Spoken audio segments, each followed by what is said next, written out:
Welcome back to Von Blues Boxing, man. What's up with everybody? How y'all doing, man? So I wanted to start at my top 10 playlist again, my top 10 editions of things in boxing. So I'm gonna start with my second top 10 list. This is my top 10 147-pound list. And it's just my opinion who I think is the top 147 pounders, you know, just my opinion on it. And you know, doesn't mean it's 100% right. And if you don't agree with it, fine. Leave a comment. It's cool. That's part of boxing. So currently in the welterweight division, which is the 147-pound division, I got number one, the unified welterweight champion, WBC and IBF champion, Errol Spence.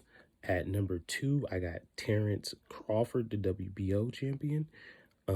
At number three, I got Manny Pacquiao, the WBA champion. At number four, I got Keith Thurman. At number five, I have Sean Porter. At number six, I got Danny Garcia.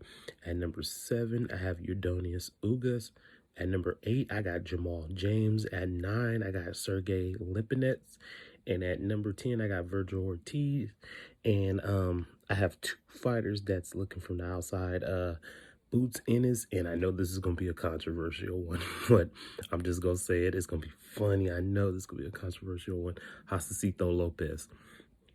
So, the reason why I got Earl number one is just what he's done at 147, beating Sean Porter, beating Danny Garcia, two former champions, two top welterweights, beating Mikey Garcia, even though Mikey Garcia came up two weights, weight classes, but it's still a good fight, and he still beat a good quality opponent.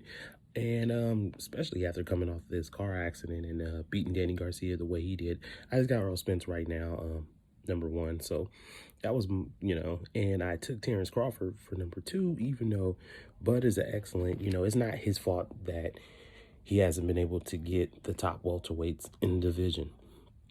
So I got Bud at number two because he hasn't been able to get that marquee guy in the welterweight division. Not his fault. I don't blame Bud for it, you know what I'm saying? But he did come off a good win against Kell Brook. I know people say Kell Brook washed, but in Bud's situation, who else he had to fight, And then one I think that was also a little maybe controversial was Virgil Ortiz, putting him at 10th.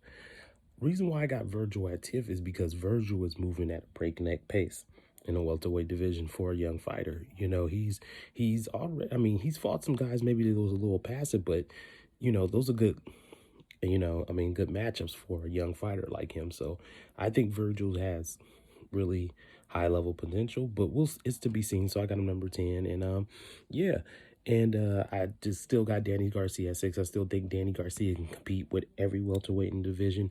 Probably just maybe not Earl Spence and Terrence Crawford. I just don't think he can compete with those two. He can compete, but I think he'll lose to those guys. And that's where I got him at. And I got Jamal James at 8th because I think Jamal James does have good potential. I think him and Ugas does need to fight. I think that's a fight that should happen. Both are ranked high in the WBA, own, parts of the WBA title. So I think that would be a good fight to put them in there. And yeah, so that's my list right there. I know people probably like, how you got Keith Thurman 4th over Sean Porter? Because Keith Thurman beat Sean Porter. That's why I got him at there. But so that's my top 147-pound list. I'm gonna put that in my top 10 147 welterweight division list. So, if it's any things you don't agree with, leave some comments. It's cool. There's no problem. I understand that. It's subjective. And yeah, man. So y'all be good, be safe, man. Von Blues Boxing. I'm out.